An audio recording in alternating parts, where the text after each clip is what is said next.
You are not an emotional person.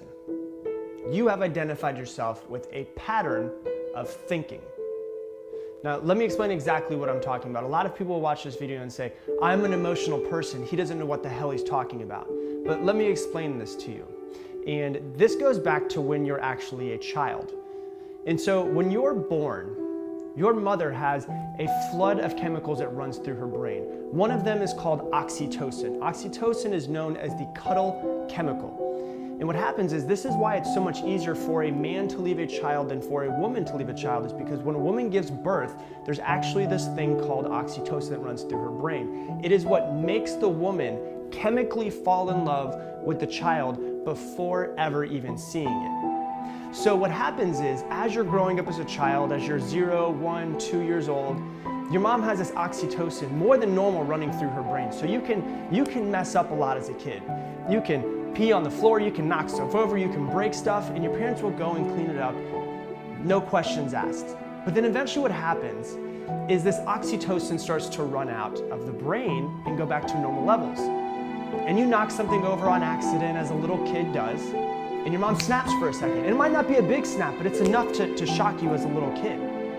And what happens is, your immediate reaction is, oh, my mom is pulling her love away from me.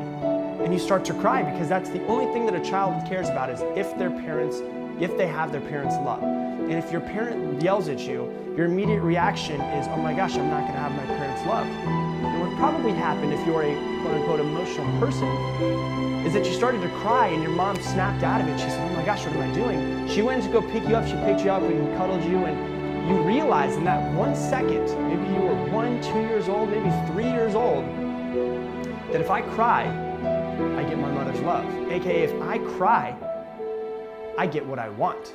We all have seen children who cry when they don't need to cry. They fake cry because it is a learned pattern. It's a learned habit. They know, I cry, I get what I want. I cry, I get what I want. Now, some people grow out of this pattern or habit. Some people never realize that it's not natural and they never grow out of it. So if you see yourself as an emotional person, there's a pretty good chance that this is actually a connection that you have from your childhood. Now, a pattern or habit is not hardwired into your brain. It can be reversed.